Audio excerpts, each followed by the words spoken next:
Hello, everyone, gentlemen, speakers, students, faculty, and distinguished guest. I welcome all on the Cloud West Technical Symposium organized by S by Technology. I would like to thank once again to all on my articles, that is philanthropic literary discourse on e-learning penetration in rural education system in view of COVID-19 lockdown. We know majority of India still lives in villages, so the need of redefining rural education in India in this 21st century holds critical importance. Rural education in India is currently facing a lot of challenges in education quality across to the education. Although the rural population is gradually understanding the importance of education, but due to adequate financing, they are forced to hold back their children to the going school. In addition to this problem, there are instances of only one teachers for managing the entire school in many government schools. Sometimes when they did not turn up, the school remains shut. All this ultimately results in very few students moving ahead and pursuing their college education. Appropriate technology can help in mitigation of a lots of concern through e-learning education services. With the help of public partnership, rural areas can be equipped with multimedia's teaching tools, smart classes, having the facility to learn the video lectures, smart boards through interactive digital media tools. I would like to introduce the digital learning. In layman terms, digital learning is learning that is assisted by computers, laptops, tablets, and smartphones. While traditional methods of teachings are still in practice, digital learning can help make concepts easier to grasp and implement. This is no way a tool to replace teachers, but instead to assist them in imparting knowledge to largest number of students who have limited access.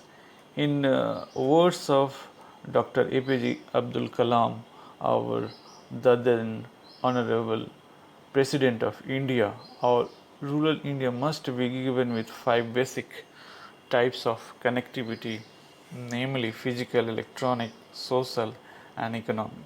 By term, knowledge connectivity means the propagation of digital education in rural India. Factually, in India, the school level education sector is split into three major segments, that is primary, secondary, and higher secondary, followed by higher education, which goes into graduation and above. Now, with the passage of time, there has been a shift in the government decision in terms of spreading education in rural areas.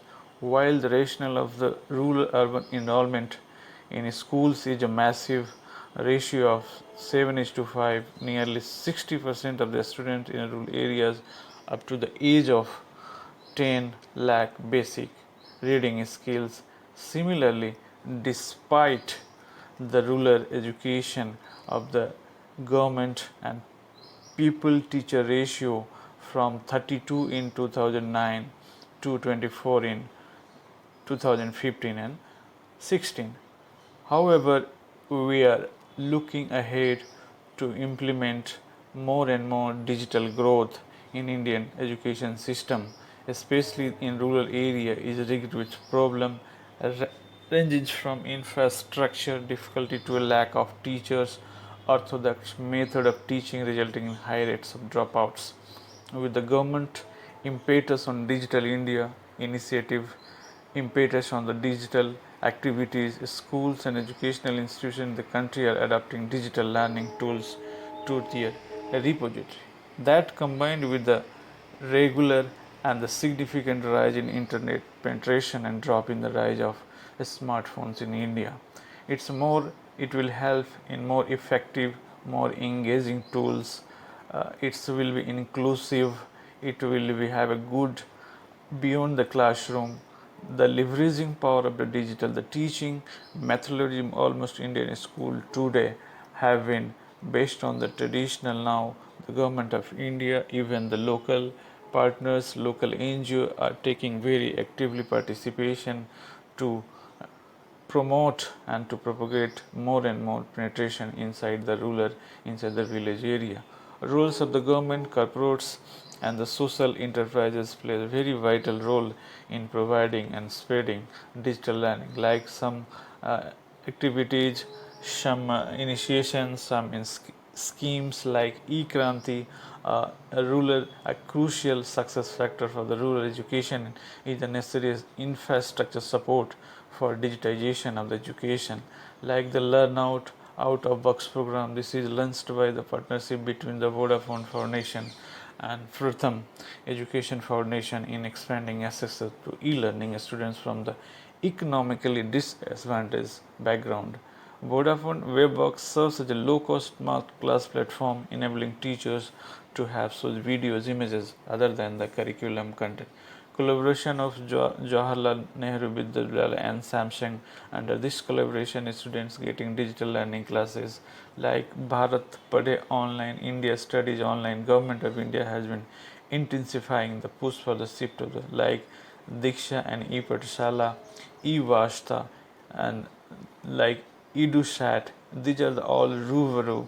These are the all government of India, NGOs, and public partnership initiation to enhance the rural education in India.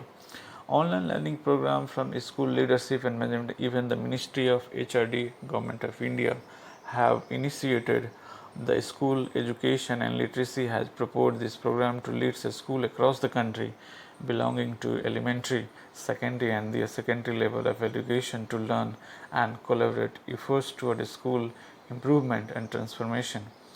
Online portal for Samagra Shiksha, that is elementary, the Ministry of HRT, Government of India under Department of School Education and Literacy has launched sector-wise development plan which subsumes the existing scheme of Sarva Shiksha Abhiyan, Rashtriya Madhyamik Shiksha Abhiyan and teacher education to help harmonizing the implementation and mechanism.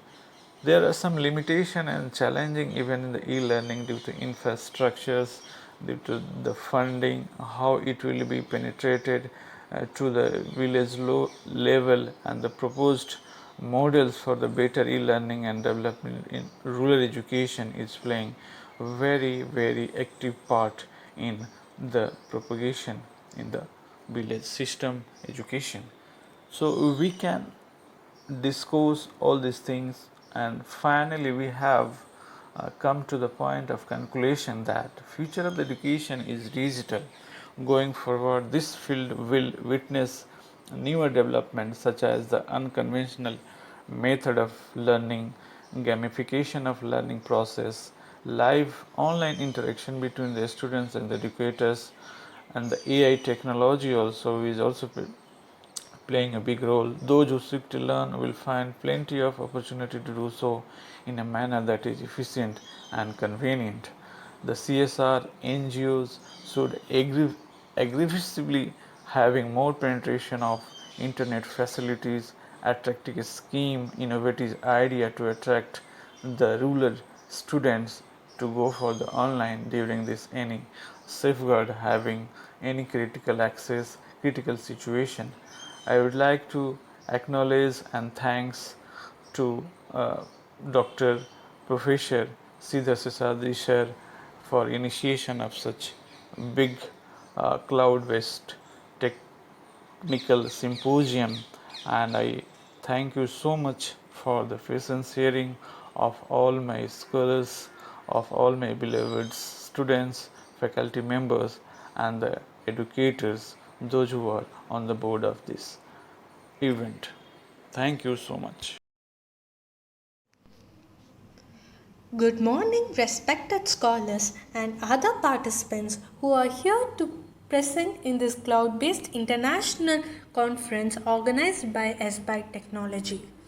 I would like to introduce myself.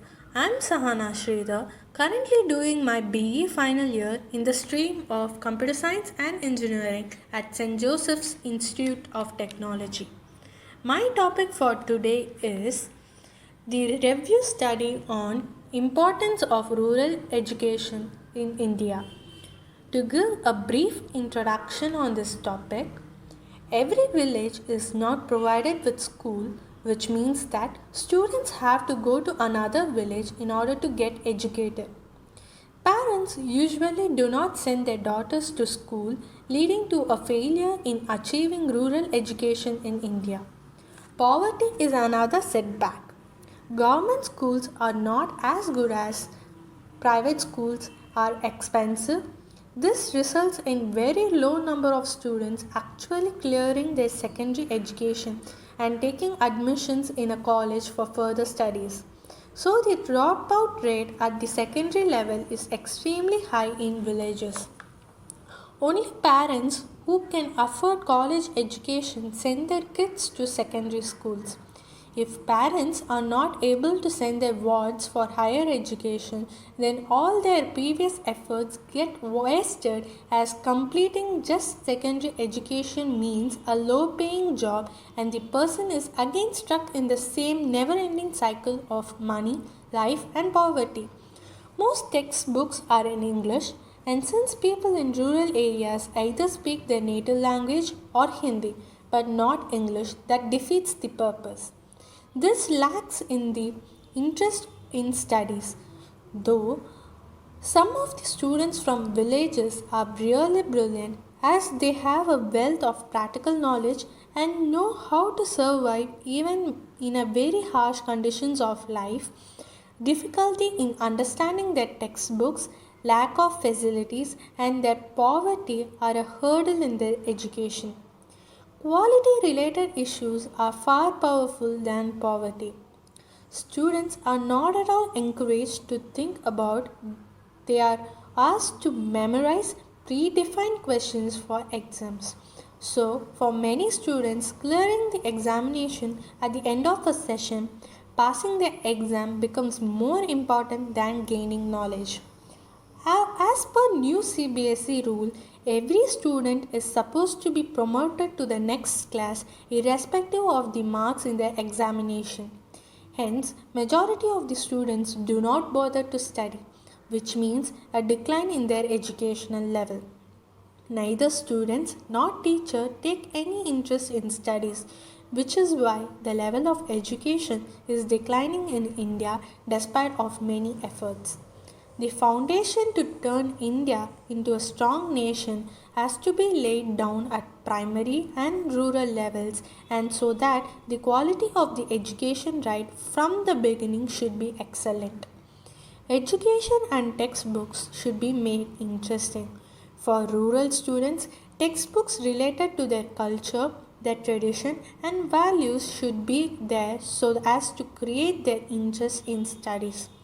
The reason behind so many dropouts in spite of free education should be found out, as this is the biggest hurdle on the road to progress. Improvement in the condition of the government schools, education quality, committed teachers, and more salaries to the teachers should be a part of the development. To talk about the major difference between city and village students. There is a difference between city and village students, not in terms of brain or development, but their initial environment, skills, learning ability, availability of infrastructure, and access to different facilities. All of these must be considered while making the curricular, which should not be different, but how it is going to be taught would make the difference. Encourage the genuine rural students who are interested in education and make them competent. There are many examples of success in rural education in India, like Barefoot College, 8-Day Academy, and Gurukul School in Bihar. These are innovative and successful examples of schools running in rural India. It is the time to replicate such efforts as our country and its rural population is very vast, which means One of the two stories of these kinds won't make any difference. Instead of this large number of such schools are required in rural India. It is also absolutely mandatory to evaluate the success of schools and students at each and every level. Timely assessment will throw light on present problems and achievements. Let us try to build a solution around these problems which will resolve the overall issues of the rural education in India. First, the use of technology in rural education of India. Mobile phones, internet, tablets, iPads, their applications, social media, even traveling, cooking, communication, etc. are part of our lives from the start till the end of the day. Technology is touching every aspect of society and changing it dramatically. But there is one very important and indispensable part of the society that has also been tapped by new, very important innovations and discoveries, and that is education. Like all the other areas, in this case also, urban areas are influenced to a greater extent than rural one. So much more could have been done to bring the revolution in learning process in rural areas of India. In India, illiteracy is one of the biggest problems. Lack of easy access, lack of teachers, lack of interest, poverty, gender differentiation, lack of infrastructure, common curriculum are few of the reasons which are holding back the progress in rural education. But with the use of technology, mass education can be given and situation can be changed. To reach the rural areas, first of all, study materials can be distributed to the students. Then, online interaction and online videos can be made with the teachers. Online teaching creates extended classroom communities for discussions, virtual classrooms, and for interactions. There is another option in which classroom courses can be recorded in a real time and used for teaching the students who cannot attend these classes. This creates an expanded access to the education. Rural education needs e-learning technologies apart from this audio conferencing and video conferencing should be made part of the education system in rural India. Teachers at the schools are not well equipped with these gadgets, so teachers should be given printers, laptops for giving notes and notices to the students.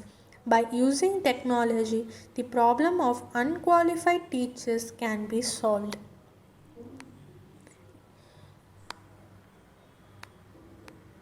To conclude with, majority of the people living in villages have understood the importance of education and known that it is the only way to get rid of poverty.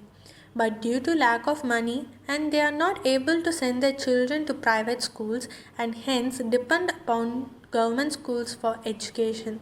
Above that, in some of the government schools, there is only one teacher for the entire school, and if they don't show up at work, then it is a holiday. If the quality along with the number of teachers and that too committed teachers can be improved in these schools, then aspiring rural children and India can fulfill their dreams of doing something great. Some government schools in rural India are overly packed with students, leading to a distorted teacher student ratio. Quality and access to education is the major concern in rural areas as there are a few government schools exist, but when compared to private schools, then quality is a major issue.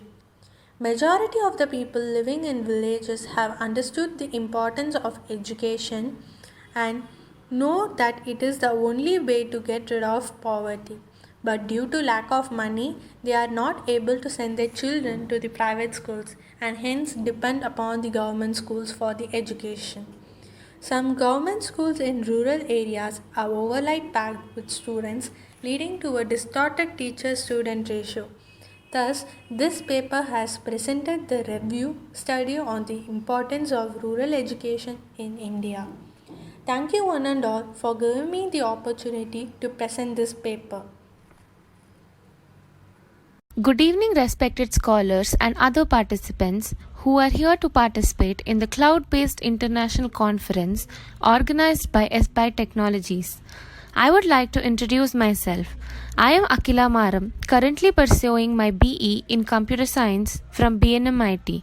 My topic is Impact of COVID-19 on Educational Sector, Strategies to Success. Impact of COVID-19 can be felt around the world, especially across the higher education sector.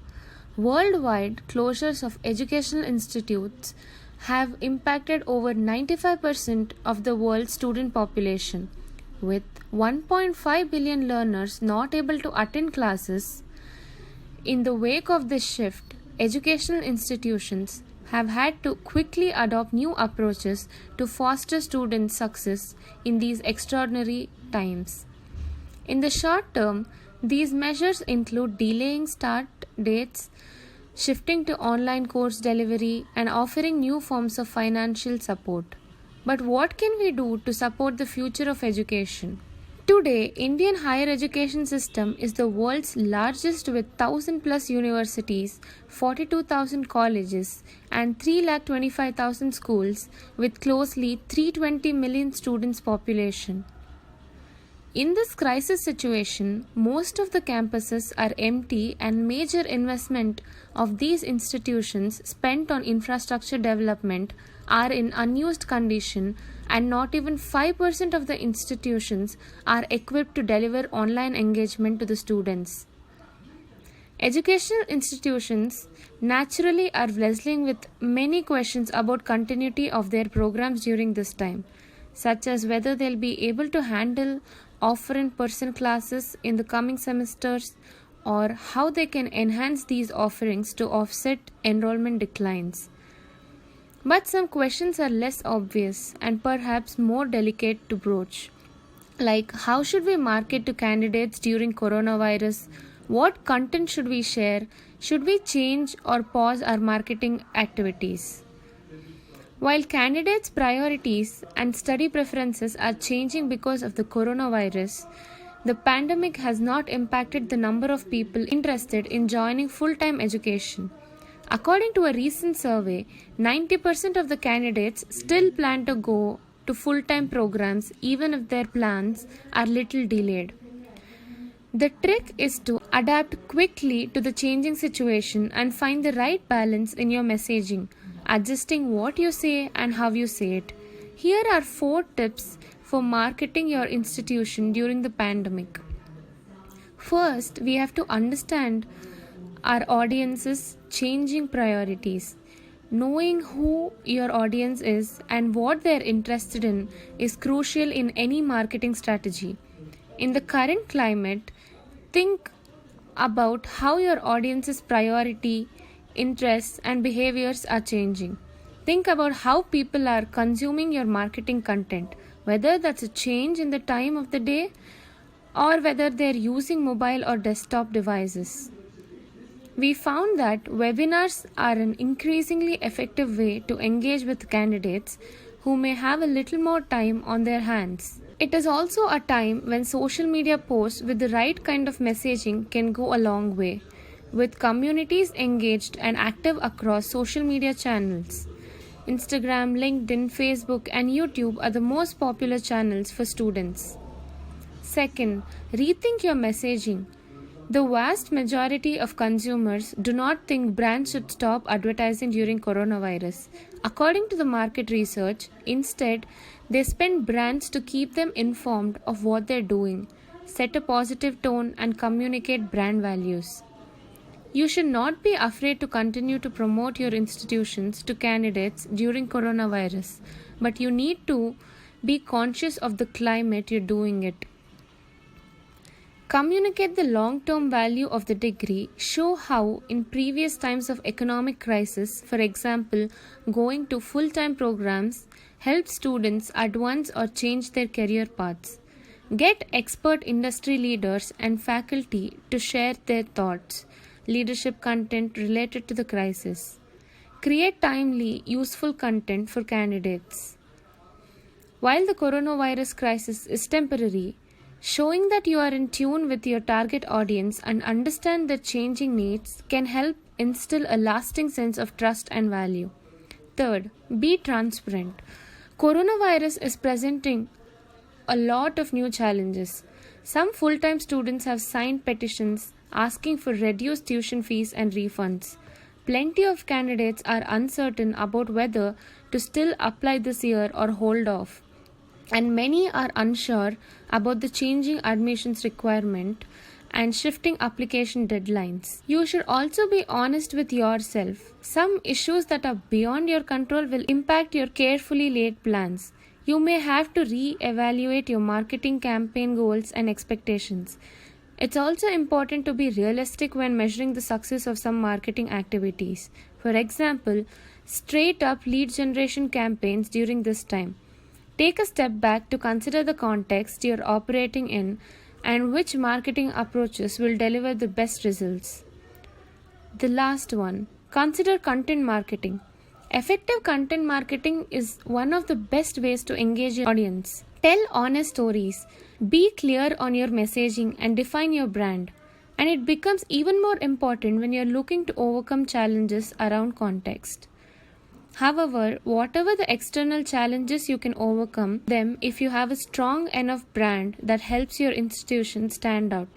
Content marketing allows you to define and promote your brand so you can overcome challenges like the current pandemic and instead have candidates associate your brand with the key themes you want to promote. During the lockdown situation, educational institutes have had to quickly adopt new approaches to foster student success in their extraordinary times. In the short term, these measures include delaying start dates, shifting to online course delivery, and offering new forms of financial support. But what can we do to support the future of education?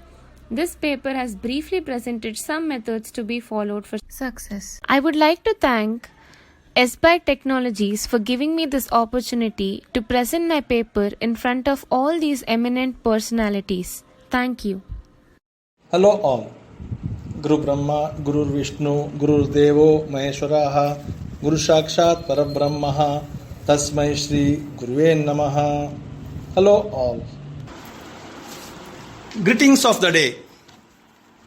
Welcome to this cloud-based international conference on global business trends in view of lockdown situation and the role of digital transformation for sustainability, organized by S-Byte Technologies, Chennai, India. Myself, Srinivas S. Gujarati, and my colleague, Professor Govindra Chitapur, Department of MCA, Bashweshwar Engineering College, Bagalkot, Karnataka, India, are going to present on the topic Universal Economic Trend and the role of digital transformation for sustainability in this cloud-based international conference organized by S-Byte Technologies. At the outset, I thank our Sangha, Bashweshwar Engineering College, Bagalkot, Department of Computer Applications, for providing an environment for carrying out research work. I also thank Dr. Sridhar S, CEO, S-Byte Technologies, Chennai, for inspiring us to carry out this work. So to begin with, the presentation, this is the agenda of presentation.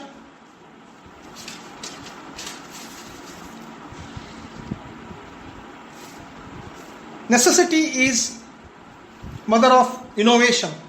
This is being very majorly proved today again. The COVID-19 has put the entire globe and global activities at nearly to halt. Major countries are experiencing the slack in this economy due to COVID-19 pandemic. Major sectors of economy have been affected.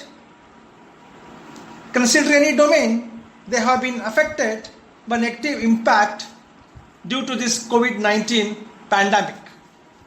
Following table represents the impact of COVID-19 on entire global GDP.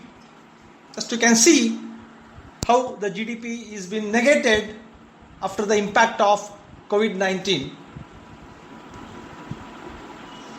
This is a list of all different several countries whose GDP is being negated due to impact of this pandemic COVID-19.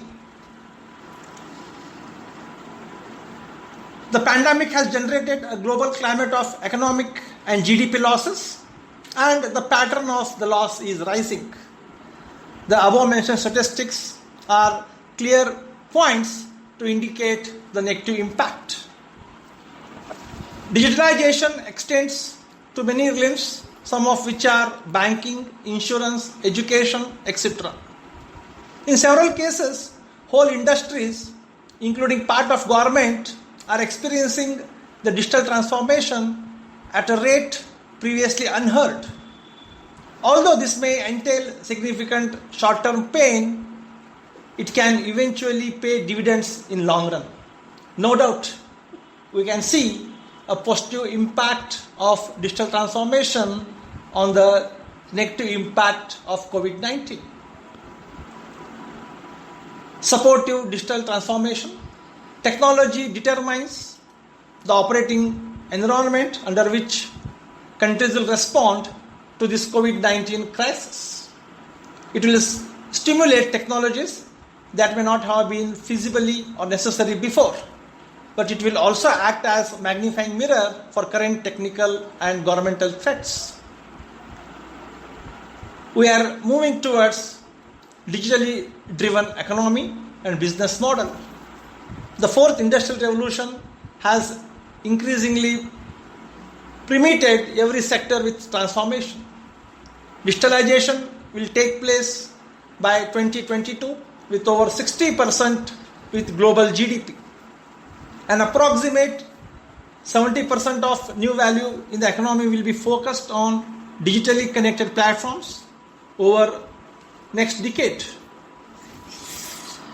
In this new climate, business will regain how they can build, exchange, and capture the values.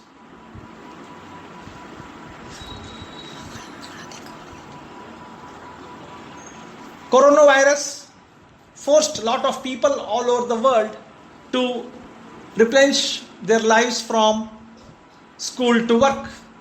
Many have switched to digital devices to maintain a sense of normality in response to travel bans, school closures, and warnings to protect us from other citizens to prevent the spread of virus. It was important that our workplace and education can be transformed digitally to functionally effectively. Many giant companies like Google, Twitter, JP Morgan were developing remote working policies in case they were forced to go to home. Several avenues exist where we can observe digital transformation.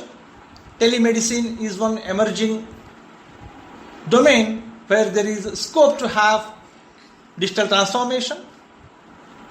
This Cloud International Conference itself is an example of digital transformation. I congratulate Dr. Sridhar VC to launch this cloud-based international conference to motivate the researchers that the research work cannot be stopped despite the negative impact of COVID-19. Sir, congratulations. Several activities can be carried out through digital transformation. Conferences, meetings can be conducted through digitalization across the globe to decrease the negative impact of COVID-19. Technology prop up to knock down the lockdown. Remote working and learning with cloud meeting and team collaboration resources like Tenant's WeChat work or Alibaba's owned Ding Talk is simpler for everyone. As an outcome of COVID-19 pandemic, many technological companies are designing resources that can support that usually charge Hangouts every month to reach all G Suites and G Suite education customers for several months. Microsoft provided its top-level Microsoft team for a free 6-month trial to allow schools, hospitals and businesses in China to continue operating with coronavirus restrictions. We can see technology always supports, always benefit to have the business to carry out their processes. In the same context, LogMeIn provides access to video conferencing resources of healthcare providers, education agencies, non-profit organizations, including GoToMeeting and GoToWebinar. Cisco reinforces its WebEx platform to correctly support coronavirus companies in the 44 countries open to it, including offering day-hour assistance to companies using this device. Technology and digital transformation is proving that it can knock down the negative impact of COVID-19. It can knock down the lockdown. Even Indian MNC TCS has came with variety of platforms to keep the digital education being carried out. To conclude with, human beings are always the brightest. They again seek to drive the most from this crucial situation and bring about big changes with revolution in various fields.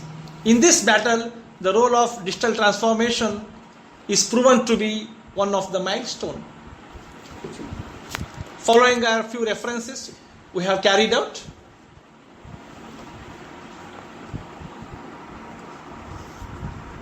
I thank Dr. S. Sridhar, CEO, S-By Technologies, for providing us an opportunity to present our ideas in this one of its kind knockdown for lockdown cloud-based international conference. Thank you, one and all.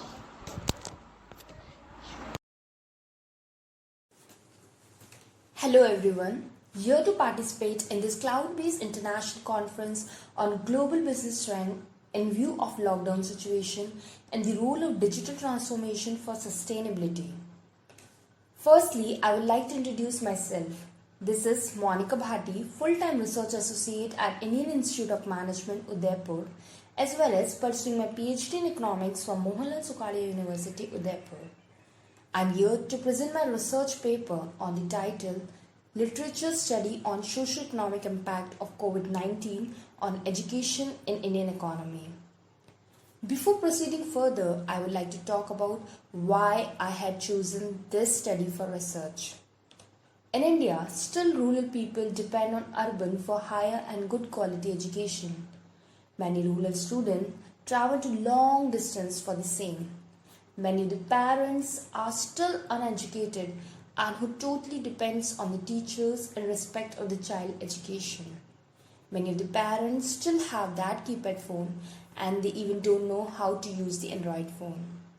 There are many students who are at present at their home in the village due to this COVID-19.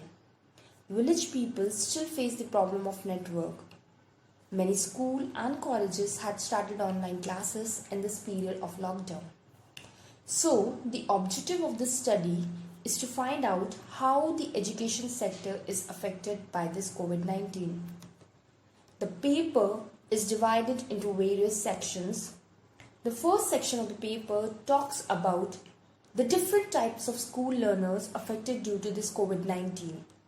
And it was found that it is the primary and secondary school time which is mostly affected by this pandemic, as most of the learners belong to these types of school. The second section of the paper discusses the consequences of school closures due to lockdown.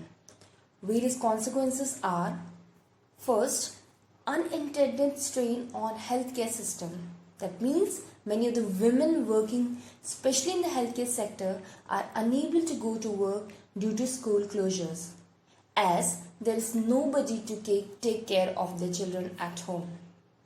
The second consequences is distance learning.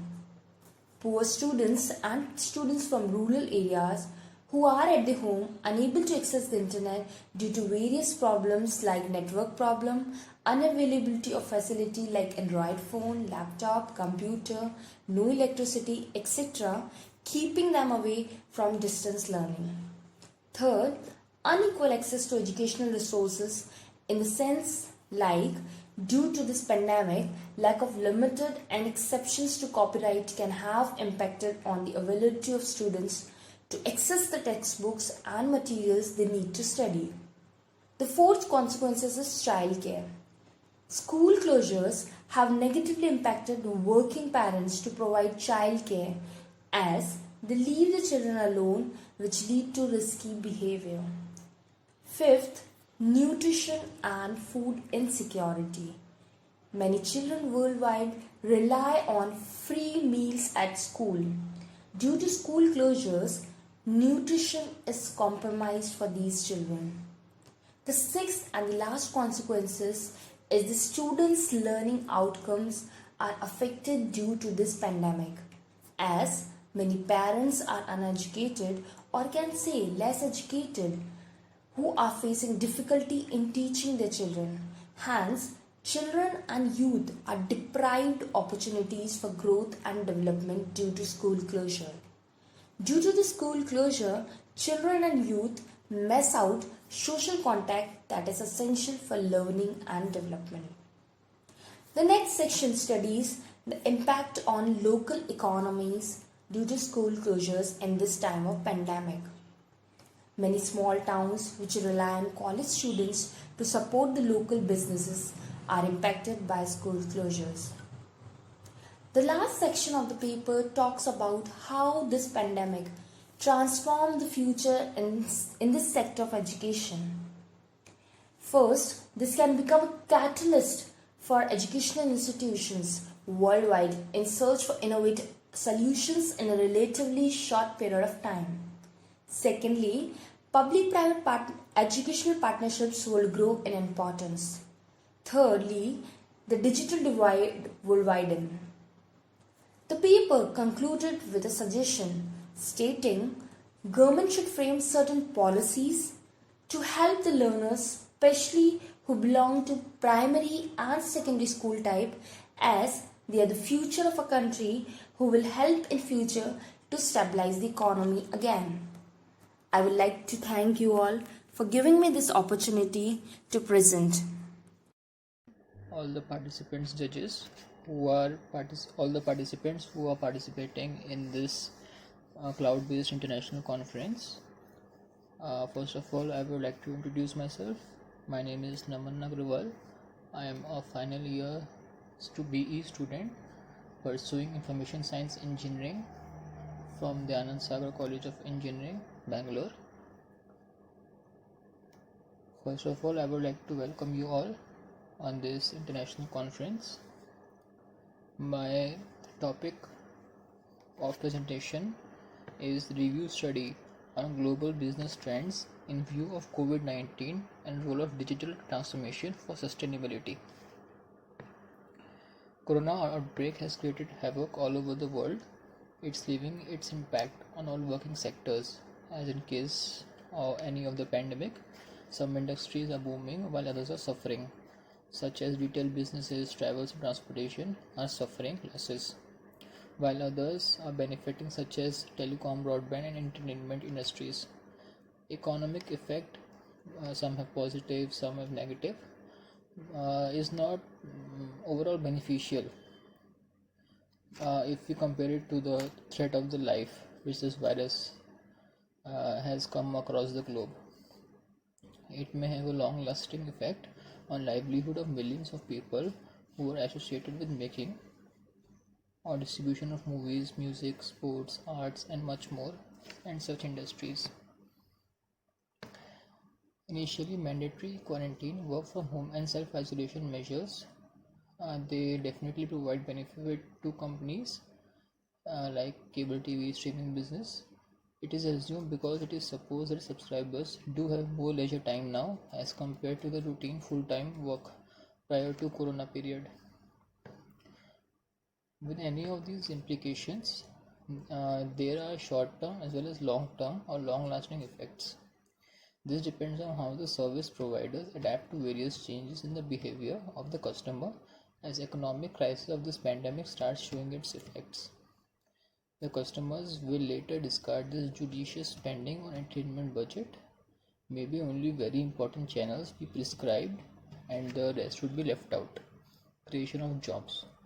Some of the work needs ground force for which fresh recruitments are required. Production of movies, entertainment shows, and sporting events have cancelled or been postponed indefinitely. These are the sectors that are known to have large employment scopes. As plenty of viewing time is available, service providers need to redesign the entire programming system and reschedule decisions at a rapid pace. Movies should get streamed much ahead of the planned proposed schedule, play dates, quick intervals with contents more than usual. There should be more upcoming movies available digitally on the same day that are released. Movie theaters that will continue to be open. For example, Invisible Man, Emma, they were blockbusters and now are available for on-demand viewing along with their recent theater release. As period of isolation prolongs, any individual's collection library would start getting exhausted, thus leaving them to look for new options. Once the focus shifts from acquisition to retention, it will be interesting to understand the subscribers' choices and also the channels they wish to get rid of. As discussed earlier, in view of uh, increased number of viewership, there is great congestion in the network congestion which needs to be managed. Government agencies have started asking service providers for reduction in the streaming bits like Netflix, YouTube. They have to reduce their streaming quality from HD to standard definition. Subscribers can still opt for HD video quality, but by default they will view the reduced quality. Staying at home has increased the customers' viewing choices, especially related to education, fitness, religion, and cooking recipes. There has been increased interest in nations, culture, and history, mythology. Increased demand, especially among the young generation, as a result of closure of schools and college, multiple increase in time spent in watching news, telecast, and significant increase in daytime viewing. Live sports are not happening. The sports package is deferred until the COVID-19 eases out. Move of service providers definitely reduces the revenue generation drastically in the short term, but in long term it increases the customer loyalty and trust.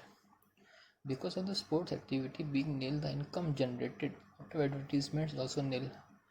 Coming to expenses, the marketing spends in many industries is being cut drastically, especially the expenses related to travel, hospitality, and retail. The impact is already observed in stock prices of many advertising agencies.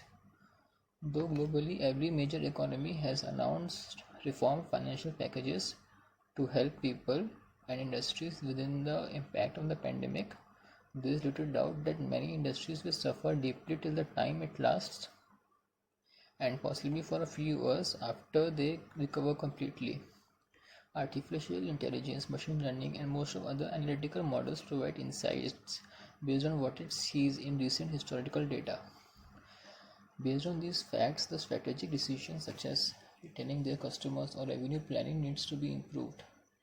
There is a spectrum of changes varying from optimistic, pessimistic, business-oriented changes likely to be observed across the majority. Lockdown has created a feeling of isolation and loneliness. Creating social viewing is an isolated context addresses the feeling of loneliness and the ability to connect with people physically. Offers are framed in such a way that they help a group of people get a better deal so that they can be connected In an unimaginable and unprecedented situation, customers are experiencing extreme uncertainty. The novel data sharing method is an efficient and reliable technique that is employed for corporate networks and helps in distribution of data services towards each member or a group. By means of web interface, companies organize their policies and filter unwanted partners to access their shared information.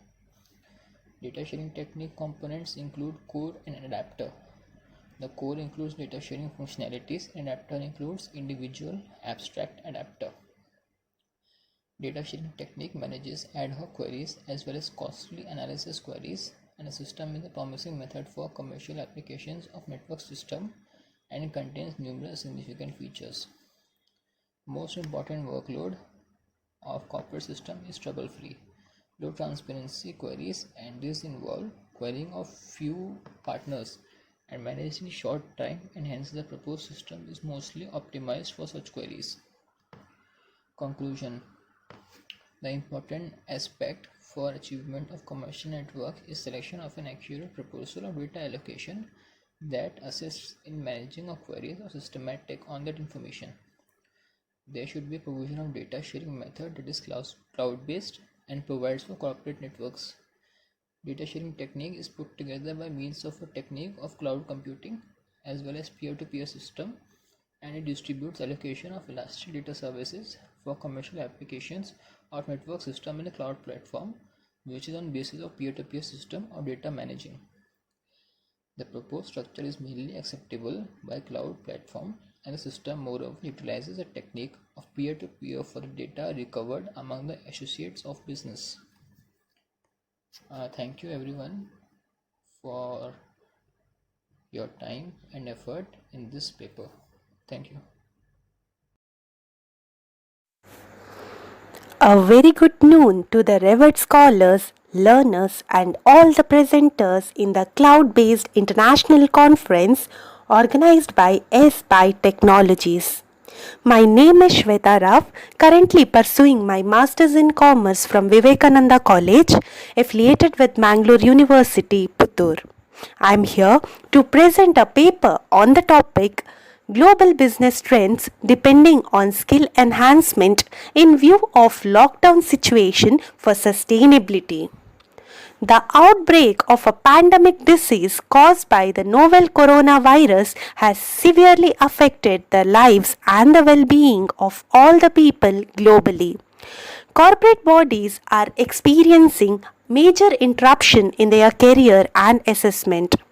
Even the global trends of business has gone down slightly in view of lockdown situations, but thanks to digitalization, it's just because of digital modes, corporate power is able to respond positively by utilizing the lockdown period to enhance their skills and creativity.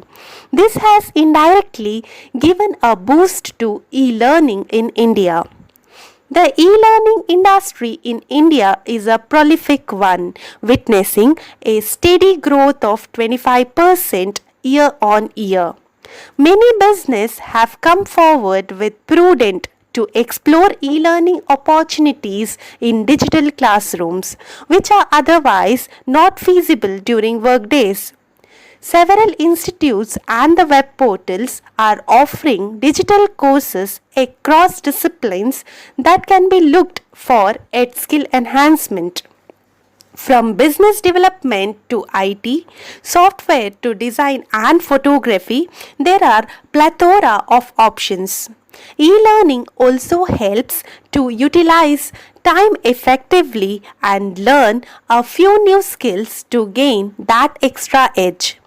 This paper highlights the significance of skill enhancement and the role of e-learning portals in skill enhancement for sustainability during pandemic crisis of COVID-19. An analysis was done on skill enhancement such as job skills, attitude skills, soft skills, and technical skills. The study in turn proves that through e-learning, creativity and enthusiasm can be improved. This paper describes the ways and means of enhancing skills via online and thereby to access global business trends in bringing a sustainable level of growth through digital transformation. The main objectives of the paper is to identify the significance of e-learning portals in skill enhancement of youths during lockdown for sustainability, to examine the key measures of global business trends after lockdown, to analyze the effectiveness of different forms of learning in skilling up for employability and self-development. Is skill enhancement a need during novel corona pandemic? Yes. Today we all are living in the VUCA world. The world filled with volatility, uncertainty, complexity and ambiguity. But today that's our current reality. The world has changed today and a drastic change is expected in future too. So, it's necessary to have a right framework under which each individual can and may contribute his or her skills and services to have a quantitative and a qualitative results post lockdown. The study stressed that we need a variety of design models that are highly flexible and adaptable so that the design can respond to different individuals' interest, knowledge, and an ever changing external environment is handled smoothly. Thus, it can be concluded that though e-learning and skill enhancement are independent factors, they are highly correlated after the pandemic outbreak of COVID-19. Skilling up has become the necessity to survive in the VUCA world. In order to conquer the goals after COVID-19 pandemic, we need to have relevant skills which can separate an individual from other competitors. Though skilling up via electronic means is not that efficient and effective when compared to other forms of learning, still it has been relatively recognized as a best way to skill up during lockdown situation in view of COVID-19. This leads the global business trends to shoot up for sustainability only with the support of digital transformation for skill enhancement via e-learning methods. Thank you. Good morning, everyone. My name is Arun Jyoti Sarangi, a student pursuing MBA with the specialization of Rural Management from the Xavier School of Rural Management, Xavier University, Bhubaneswar. I would like to take a moment to introduce all my co-authors. Mr. Anand Pandey, who is a research scholar of NIT Trichy and who is also the founder and director of Fundamental Action and Research Foundation in India. He is a dedicated professional working for the welfare of rural people in the state of Uttar Pradesh. He is also a recipient of the Karmavir Chakra Gold Awards in the year 2019. Dr. Badri Narayan, who is the Chief Advisor of Fundamental Action and Research Foundation India and is also the founder and director of Infinite Sum Modeling in the United States. He is also an affiliate faculty member of University of Washington, Seattle. Mr. Rahul Mohanty, who is also a student of Xavier School of Rural Management, Bhubaneswar, and Mr. Balram Bhushan, a professor of Xavier School of Rural Management, Bhubaneswar. The paper that we are going to discuss is based on water conservation techniques in rural India, which is based on the study undertaken in one of the villages of eastern Uttar Pradesh in the country of India. In a world with 7.7 billion residents, 17.4%, which is approximately 134 crore people, reside in India. However, the nation accounts for only 4% of the world's water resources. The country experiences average precipitation of 1170 millimeters per year, which can otherwise be stated as 4,000 cubic kilometers of rainfall annually. However, this rainfall is not uniform. It varies depending on time and location. Most of the rain is received during the monsoon season, which spans from June to October. Other sources include the melting of glaciers in the Himalayas after the winter. Apart from this, there are 7 major rivers along with numerous tributaries which make up the river system of the country. Despite all these appreciable numbers, today India is facing an acute shortage of water. This includes both clean drinking water as well as water used for agricultural purposes. According to reports, India is reeling under its worst ever water crisis, and as a result, millions of lives are under threat. The numbers show that around 60 crore citizens face high to extreme water stress, and around 2 lakh people die every year due to the inadequate access to safe water. According to the Composite Water Management Index report released by Niti Aayog in 2018, 21 of the major cities, including the national capital, will be reaching zero groundwater labels by 2020. The report also suggests that by 2030, the country's demands for water will be twice what is supplied, creating severe water scarcities for the entire nation. Moreover, around 18 crore of the people are already living in the day zero scenario due to illicit use of groundwater, an inefficient and illegitimate water management system exacerbated by several years of inadequate rainfall. Also, the failure of a united water conservation movement contributes to the current crisis. The report also suggests that the country's economy is going to suffer major setbacks due to the current water crisis. This may even lead to a roughly 6% loss in the gross domestic product by 2030. Water, as we all know, is the most important resource for the human population. However, due to human negligence, overconsumption, climate change, and general mismanagement, all of this have contributed to the current crisis.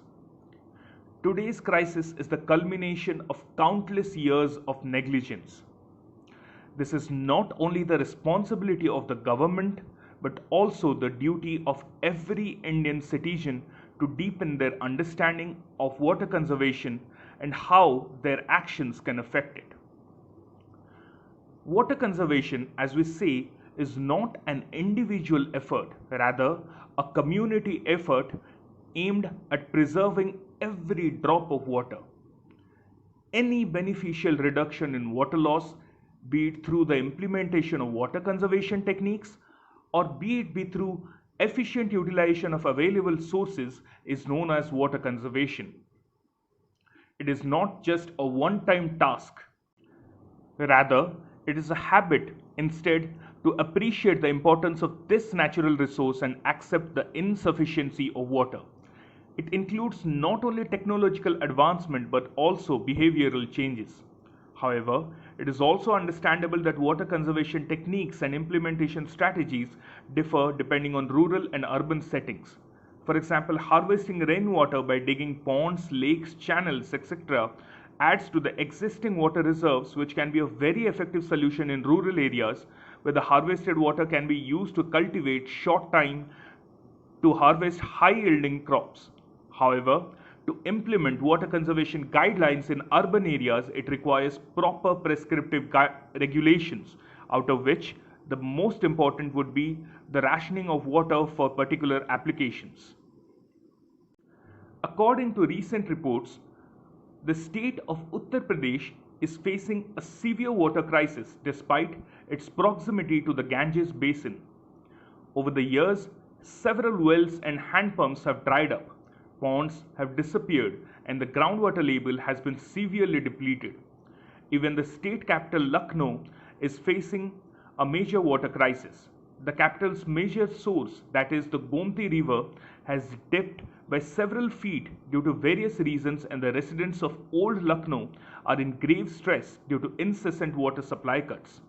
Due to the lack of water and water availability in only a few sources, the emergence of conflict between people has become a major issue. Also, caste discrimination has intensified the conflicts, with people complaining of water tankers being sent to upper caste settlements, conveniently sidestepping the Dalits residents. According to reports, a total of 271 blocks in 22 districts have been identified with severe water crisis due to rapidly depleting groundwater labels. The groundwater label is being illegitimately exploited in most of the districts, with Shamli and Pratapgarh at the top of the list, followed by Saharanpur, Firozabad and Agra. According to government reports, the districts in the Bundelkhand region lost around 70% of rabi cultivation due to drought conditions, which led to several farmers' suicides. Rivers like Ken, Dhasan, Sunar and Vyarma, among others, have dried up, and water remains only in some very deep pools. Also, according to latest data by the Ministry of Drinking Water and Sanitation, only 47.21% of rural Uttar Pradesh has been covered under the Swachh Bharat mission, and many villages still reeling under conditions of open defecation, which severely affects the quality of water in and around the areas. The central government of India spent around 15,000 crore rupees in the past decade to create water harvesting structures. However, this has failed to revive the traditional water bodies such as ponds, which have become dysfunctional due to negligence.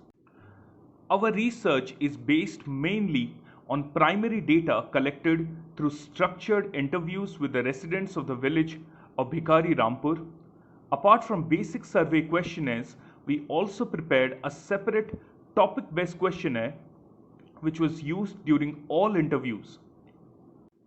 By stratified random sampling, 50 households out of the 600 households in the village were interviewed over a span of 10 days. Apart from that, researchers undertook unstructured interviews with people from in and around the village. The research was based on secondary data collected and reviewed from different sources. In the village, rainfall serves as the major source of irrigation. Mainly for marginal farmers, rainfall serves as the only source of irrigation. Except for the year of 2019, in all the other years, due to less rainfall during the previous years, the farmers suffered acute shortages of water and were unable to support their families as their harvest was hampered severely. There are no canals in the village. However, there is only one canal in the adjacent village of Badlipur, which is only accessible by the people residing in the Yadav Basti or the community in this village. There are 3 ponds in the village, one of which is almost dried up and the other 2 are contaminated with waste and garbage. There are also 6 wells in the villages, out of which only 2 are still in use. The rest are abandoned and not utilized. According to the survey, it was discovered that the advent of the first pumping shed in the village dates back to 1970s, and people have been using pumping sheds since then to irrigate their lands. Previously, people used oxen to draw water out of the groundwater wells, a technique locally known as purvat. Over time, with improving incomes, pumping sheds were installed in many areas. Most of the pumps utilized are submersible pumps with few monoblock pumps. However, some of the people do not own their own pumping sheds, but they rent it at an average cost of around 40 rupees per hour. The irrigation is carried out through pipes with dimension of 2 inches, 3 inches and 4 inches thickness, and the length ranges from 100 to 600 feet depending on the extent of land to be covered. There are also community pumping sheds installed which are available to other adjacent fields through the usage of large pipes. According to the survey, with a submersible pump, it takes around 5 hours to irrigate 1 bigha, which can also be said 27,000 square feet of land. Although most of the family members in almost all households in the village are involved in agriculture, people with large patches of land employ labor during months of irrigation to take care of watering the fields. The average price per day rate of agricultural labor is rupees 250 to rupees 300. Most of the crops require a length of growing period of approximately 4 months, and the sowing takes place in the time period from November 15th to December 15th. Before sowing, one-time sichai, known as paleva, is done if one rainfall does not take place. The major crop in the area include wheat, and there are other crops which are grown in the area such as bajra, jawar, pigeon pea, chickpea, mustard, red lentils, millet, sorghum, potato and tomato, etc. The survey also explained that most of these cultivations went in loss as the minimum support price is far less, and moreover it is in favor of those who buy and sell, not for those who produce. According to reports, the average utilization of water required per person per day is around 135 liters. A typical household of 4 would require around 540 liters per day, which may fluctuate by roughly 20 to 30 liters depending on the season. Also, in rural areas where the family owns animals such as cows, then the number increases dramatically. Based on the above data, a typical household of 4 people with 1 milking cow and 1 bull would require 693 liters per day. However, according to our surveys, the average consumption per person per day shows a difference of around 30 to 35 liters, that is, usage of around 175 to 180 liters per day, as compared to 135 liters per day. Also, the container used for cattle drinking water is smaller than required, hence the water keeps spilling and results in extra wastage of water.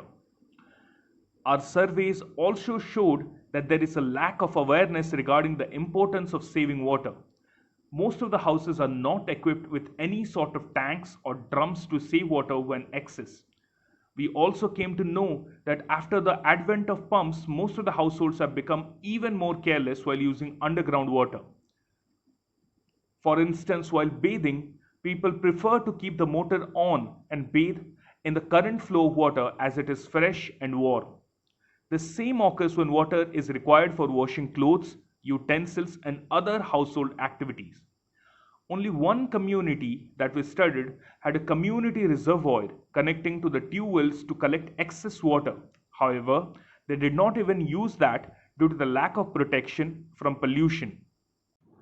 Apart from agricultural usage, many villages have personal gardens consisting of flowering plants, etc., where watering is done without any regard for the preservation of water. Not only is this behavior prevalent in households, but also schools' underground water use is erratic. Another important reason for the wastage of household water is that there is no option of sewage treatment within the village. This leads to sewage water being directly dumped at a rate of 2,000 to 3,000 liters a day. In the presence of a sewage treating system, this could have been mitigated. Out of the families interviewed, only 12 families stated that they wanted to conserve water but were unable to do due to various difficulties. The remaining families did not think it was necessary to conserve water as they believed that the village has enough water for current needs. Also, there is a difference between the younger and the elderly people in the village, with the elderly wanting to save water while the younger generation not agreeing with them. According to our surveys, we found that a major chunk of people are dependent on rainwater for irrigation. The decrease in rainfall over the years has severely affected the marginal farmers in the area. Established farmers who own pumping sheds as well as generators to cope up with electricity problems feel less vulnerable to the issue of water scarcity.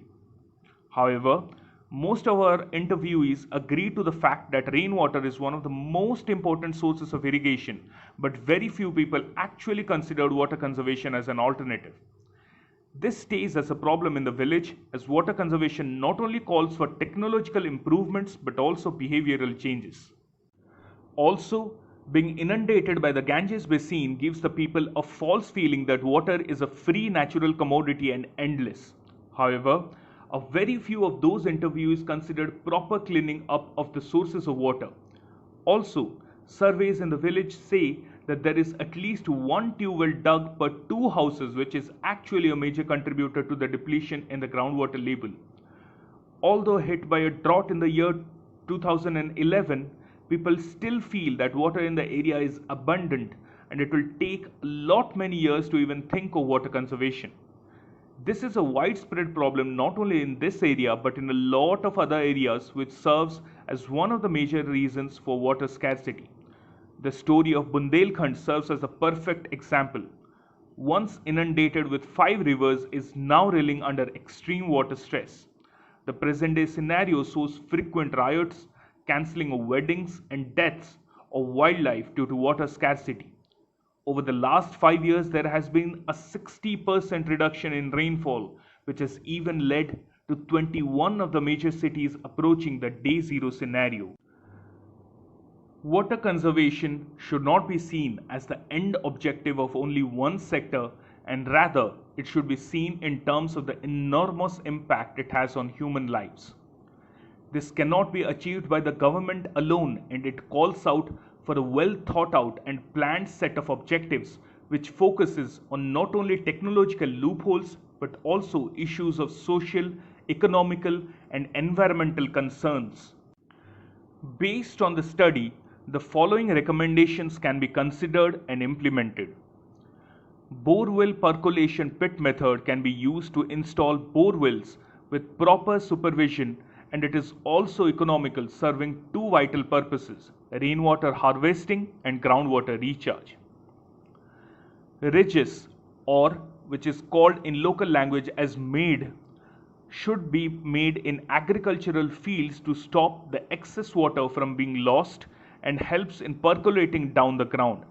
As a result, the groundwater table is restored and water level in the wells and ponds rises, which can be further used for irrigation and other purposes.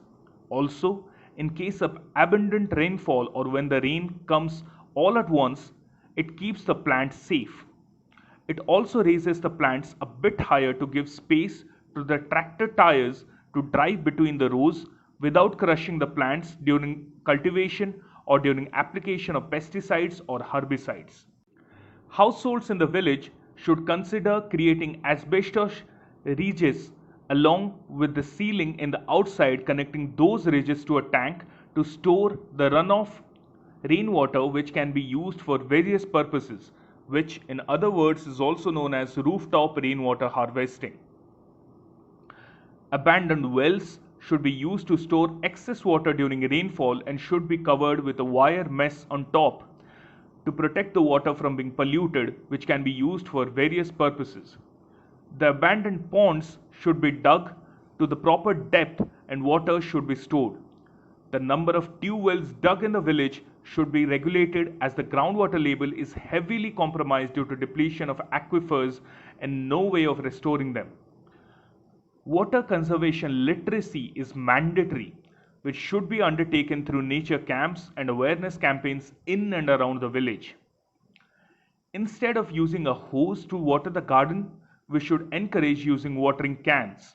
Also, people should be encouraged not to water gardens whenever they feel like, rather should be watered only when required. Using hose for bathing animals should be avoided, rather a bucket and a mug system should be encouraged for any kind of washing activity. There should be surprise inspections from the village chief in common places like schools, public toilets, community tube wells, pumping sheds, etc. to check the utilization of water and impose fines in case of irregular utilization. Competition should be held among students in nearby villages regarding innovative ideas to conserve water on the World Water Day, that is on March 22nd. The village chief should plan and invest in advanced irrigation technologies with the help of Pradhan Mantri Krishi Sinchai Yojana (PMKSY). Children should be encouraged to undertake safe water public campaigns in the entire village with rewards for the best performing groups. And finally, plantation of more and more plants should be encouraged. However, instead of being aware of all these implementations and necessary steps that we can take, we actually cannot implement something for the sake of implementing, but it should cater to all the necessary requirements along with being economically viable, technologically feasible, and socially acceptable. India is facing its worst ever water crisis. Hence, it calls out for a multidisciplinary integrated plan.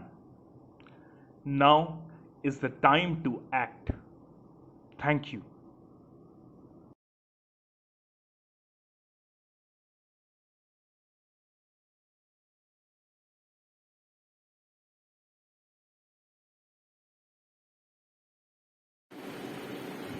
Greetings of the day. I, Divyakshi Khale and Punyatoya Pradhan are second year MBA Rural Management students from XIM University, Bhubaneswar. The topic of the report is the outbreak of COVID-19 and its impact on public and mental health on Dulaipur village, Uttar Pradesh. The location of the study, as mentioned, was Dulaipur village of the Bhadohi district situated in the most populous state of India, Uttar Pradesh. It is a medium-sized village geographically located in the Gyanpur block of Sant Ravidas Nagar, Bhadohi district, with a total of 183 families residing. According to the 2011 census, the population of Dulaipur is 1,143, out of which 544 males and 599 are females. With the specific attention to the Indian context, the report aims to examine the prevalent public and mental health challenges during the COVID-19 pandemic. The report also explores the impact of this unprecedented environment on the mental health of individuals and communities in its current magnitude. It also sought to comprehend the permanent and temporary changes that inspired in the lives of villagers post the pandemic due to the problems faced. As we know, the first case of COVID-19 in India was confirmed in Kerala on 30th January 2020. India is the second largest country by population in the world which is suffering severely from COVID-19 disease. It has turned out to be something more than a disease and has caused implication both in short term and long term on different fronts for all. People of various classes were affected at different levels. They had to suffer from social, economic and mental health crisis. It can be said that the household women played a pivotal role in the fight against COVID-19. They were the ones who fought this disease at the most basic level at houses. Women ensured that proper hygiene was maintained in the homes along with educating their family about safety precautions. Household duties amidst this lockdown were increased for these women. Moreover, the sanitation facilities of the village are in shambles and the women and children are the most susceptible section of the village due to poor sanitation. The battle against COVID-19 will be utterly incomplete without India taking care of its public health infrastructure. Millions of people have lost their job as a result of the recession. People who work in the unorganized and informal sector are the most affected ones, as they struggle to find food, shelter and healthcare. Their livelihoods were jeopardized, resulting in depression, self-harm, which are some of the mental health issues. The study concludes by stating that the unemployment was the foremost cause of mental stress, and in the current scenario, there is a requirement for real-time monitoring of mental health issues across the population at risk groups. Marginalized section of the society, including the elderly, undocumented migrants and homeless persons should be given priority, and an extra effort should be made to obstruct their deteriorated mental health condition due to this pandemic. Thank you. Good morning to honorable dignitaries and other participants who are here to participate in cloud-based international conference organized by S-Bytes Technologies. I would like to introduce to you myself and my teammates. My name is Mahalakshmi N and my teammates are Akhila Maram and Niriksha N. We are currently pursuing our BE in Computer Science and Engineering at BNMIT. Our topic is about prediction of heart disease and diabetes using machine learning. Healthcare technology is changing. The use of algorithms for increasingly important tasks is spreading across the healthcare sector. A new generation of machine learning algorithms that promise to inform diagnosis and assist in treatment are emerging. Machine learning can play an essential role in predicting presence or absence of locomotor disorders, heart disease, and more. Such information, if predicted well in advance, can provide important insights to doctors who can then adapt their diagnosis and treatment per patient basis. This paper deals with designing, developing, and implementing prediction systems for diabetes and heart disease using machine learning algorithms. The importance of ML in every sector is growing every day. Hence, more people are investing time to learn it. Machine learning has applications in all types of industries, including manufacturing, retail, healthcare, and life sciences, travel and hospitality, financial services, and energy, feedstock, and utilities. Amongst these applications, one of the most important and significant fields of concern is the healthcare sector. Machine learning has transformed healthcare. It's being used to diagnose lung cancer, pneumonia, heart disease, diabetes, hypertension, and other diseases. Machine learning is more accurate and faster at diagnosis than real doctors. While the existing models are not efficient enough to predict the symptoms of two different diseases, taking the common parameters into account. Our aim is to provide the user guidance of this sort and also additionally make the user's task simpler and easier. Diabetes is a disease that occurs when your blood glucose, or called blood sugar, is too high. Blood glucose is your main source of energy and comes from the food you eat. Insulin, a hormone made by the pancreas, helps glucose from food get into your cells to be used for energy. Sometimes your body doesn't make enough or any insulin or doesn't use insulin well. Glucose then stays in your blood and doesn't reach your cells. Over time, having too much glucose in your blood can cause health problems. Although diabetes has no cure, you can take steps to manage your diabetes and stay healthy. Heart attack or cardiovascular disease is the leading cause of death both in male and female throughout the world. Heart, being a vital organ, pumps the pure oxygenated blood and supplies it to other organs through blood vessels. Any small malfunction can severely affect other organs, and in the extreme case, it is proved to be fatal. However, heart attack shows a substantial number of symptoms which could easily be recorded and studied. These symptoms are available from any patient's record, and it contains all the details of the patient, like his blood pressure, blood sugar levels, results of several tests, etc., from the time of his admission into a hospital to the time at which he was discharged from the hospital. By doing so, we could establish a direct relationship between the symptoms and the event of a cardiac arrest. This intrinsically will establish the new technique for early prediction or the prevention of cardiac disease. The methodologies that can be used are as follows. There is a need for combinatorial and more complex models to increase the accuracy of predicting the early onset of heart disease and diabetes. With the more amount of data being fed into the database, the system will be very intelligent. The proposed system is intended to design an efficient prediction model to predict the onset of diabetes and heart disease in humans with combinatorial and complex models that deal with algorithms which produce more accurate results. The proposed system takes the data sets of diabetes and heart disease as input in the form of .csv files. The data set is then subjected to data pre-processing, a crucial step in the process. The data set is then split into the training and testing set as per the requirements at that stage in the process.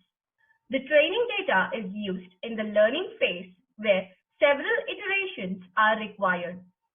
The prediction model is then developed based on the learning phase.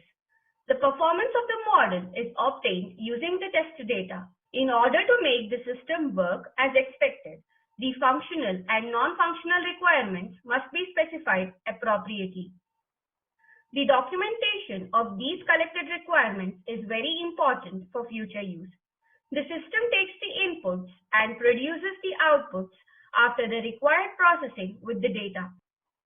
In machine learning, a common task is the study and construction of algorithms that can learn from and make predictions on data. Such algorithms work by making data-driven predictions or decisions through building a mathematical model from input data. The model is initially fit on a training dataset. This is a set of examples used to fit the parameters of the model. Successively, the fitted model is used to predict the responses for the observations in a second data set called the validation data set. The validation data set provides an unbiased evaluation of a model fit on the training data set while tuning the model's hyperparameters. Finally, the test data set is a data set used to provide an unbiased evaluation of a final model fit on the training data set. Prediction refers to the output of an algorithm after it has been trained on a historical data set and applied to new data when forecasting the likelihood of a particular outcome. The algorithm will generate probable values for an unknown variable for each record in the new data, allowing the model builder to identify what that value will most likely be. An optimal function will allow the algorithm to correctly determine the output for inputs that were not a part of the training data. An algorithm that improves the accuracy of its outputs or predictions over time is said to have learned to perform that task. Therefore, in our work, we have aimed at establishing a technique which takes in the selected symptoms as input and based on the evaluations, it predicts whether the patient has diabetes and heart disease. It is implemented by constructing a fully connected neural network model over diabetes and heart disease dataset machine learning repository. We implemented the fully connected model by generating training and testing samples and have also included several optimization strategies to improve the accuracy of the model. Proposed system. The proposed model is aimed at analyzing the symptoms of a particular disease such as heart disease and diabetes. Heart disease and diabetes are the two most common chronic diseases widespread in a country like India.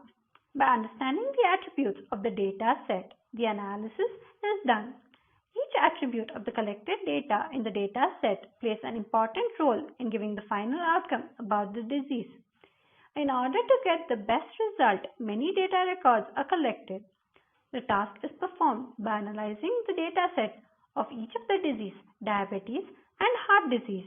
Based on the output obtained from the system regarding the detection of the heart disease or diabetes, the system then provides the user a set of actions that need to be taken in order to improve the condition, and the person can lead their life in the best way possible. The diabetes and heart disease data sets are used to train the model and classify every data record into either of these features, disease detected or disease not detected.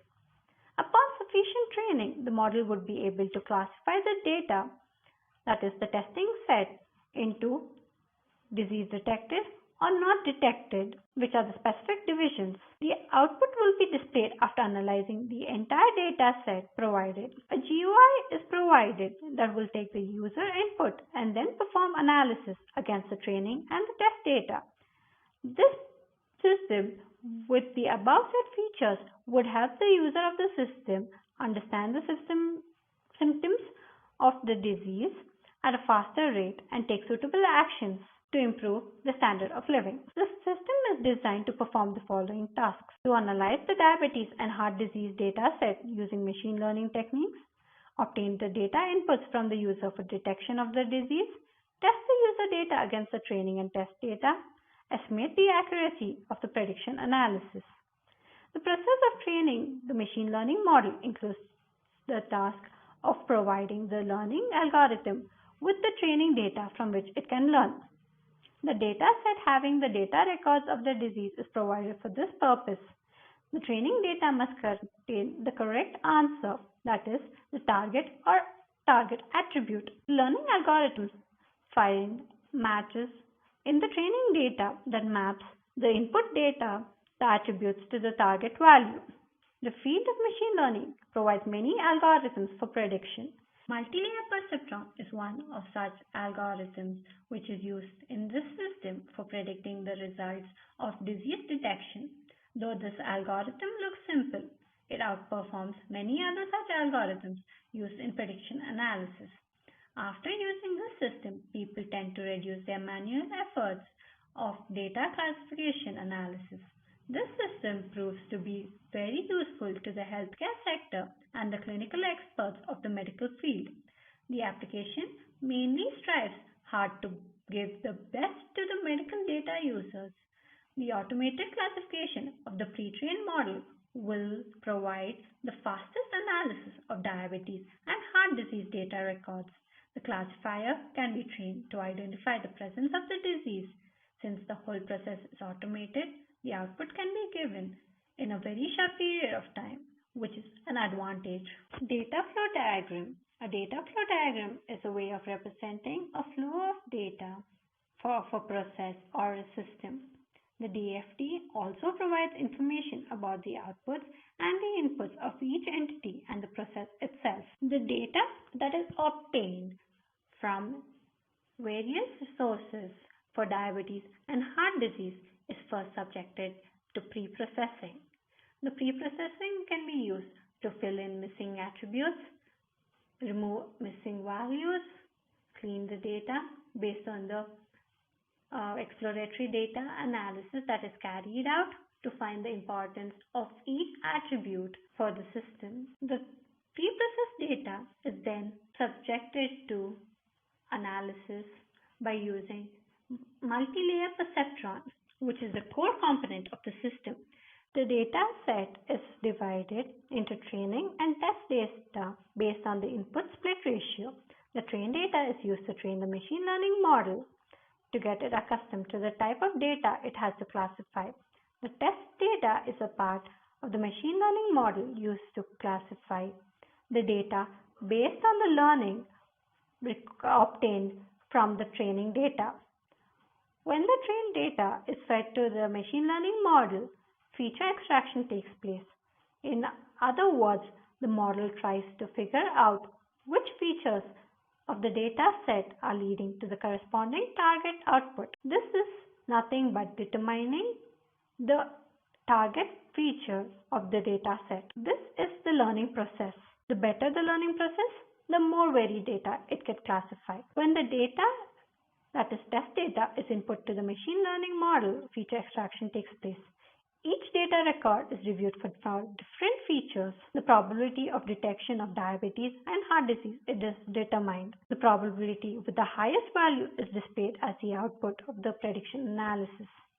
The process is carried out for each of the data record in the data set. The accuracy of output obtained is known by comparing the actual output with the classifier output, and the percentage accuracy is displayed From the number of positive and negative target values present in the output, the prediction is made successfully on the data set of diabetes and heart disease. This information is then displayed to a user using the graphical user interface, asking the user to take the necessary steps based on the result.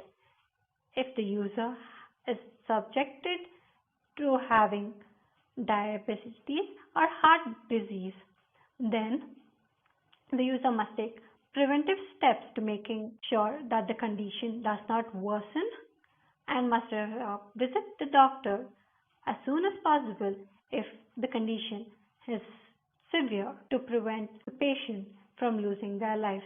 System design. This data sets used to design the system for each of the disease, heart disease and diabetes, are taken from various data sources available online. The data set for diabetes has 6,795 observations with 20 variables. It has been obtained from the Department of Biostatistics, Vanderbilt University. It has various attributes like sequence number, which responds to each of the patient's values, the gender of the patient, their age, their race or ethnicity, the glycosylated hemoglobin, serum creatinine, and various other such values. It also contains the target value, that is, whether the patient has the disease or does not have the disease. The heart disease data set contains 1,300 observations, 14 variables that has been considered for this system.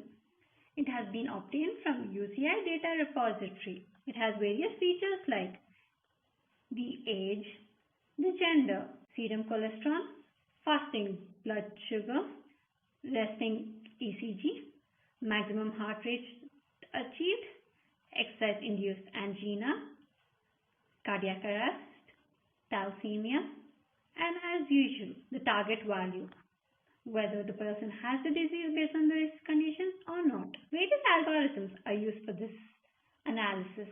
The major one that we have used in our system is the multi-layer perceptron. Multi-layer perceptron is a feed-forward artificial neural network that generates a set of outputs from a set of inputs. The algorithms used are multi-layer perceptron, MLP. MLP is a feed-forward artificial neural network that generates a set of outputs from a set of inputs. An MLP is characterized by several layers of input nodes connected as a directed graph between the input and output layers. MLP is a deep learning method which utilizes a supervised learning technique called backpropagation for training. Its multiple layers and nonlinear activation distinguish MLP for a linear perceptron. Multi-layer perceptrons train on a set of input-output pairs and learn to model the correlation between those inputs and outputs. Training involves adjusting the parameters or the weights and biases of the model in order to minimize error. Backpropagation is used to make those weight and bias adjustments relative to the error, and the error itself can be measured in a variety of ways, including by root mean squared error, RMSE. Act of differentiation gives us a gradient or a landscape of error along with the parameters may be adjusted as they move the MLP one step closer to the error minimum. This can be done with any gradient-based optimization algorithm such as stochastic gradient descent. Working of the system. Heart disease prediction model is developed in 3 different steps: pre-processing, preparing data for training of the model. In the first step, the heart disease raw data of the patients from 4 hospitals was obtained from UCI database. The obtained data was reformatted into CSV to read it as a data frame. The dataset from 4 hospitals was combined into one dataset and it was shuffled to improve the generalization. Filling missing values was filled by finding the relationship between different features. In the second step, the pre-processed data was normalized into values between 0 and 1 using min-max scalar to bring all the data into the same scale. Then the data was split into training and testing data. 30% of that was used for testing the accuracy of the model.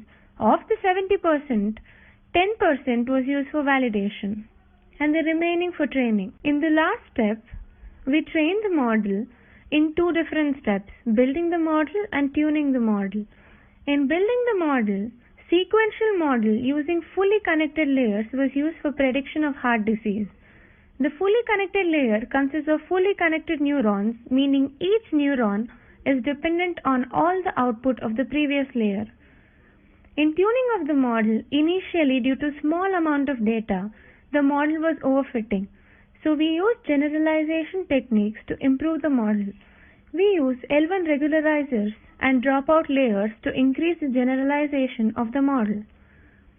In the diabetes prediction model, there are three steps again. First step, pre-processing, then preparing data for training, and the last step, training of the model. In pre-processing, the diabetes raw data of patients from hospitals was obtained from the Biostatistics Department, Vanderbilt University. The obtained data was reformatted into CSV to read it as data frame. The number of attributes were reduced to 9 from 21 after exploratory data analysis. The dataset had around 6,795 records. Preparing data for training. The second step, the preprocessed data was normalized into values between 0 and 1 using min-max scalar to bring all the data into the same scale.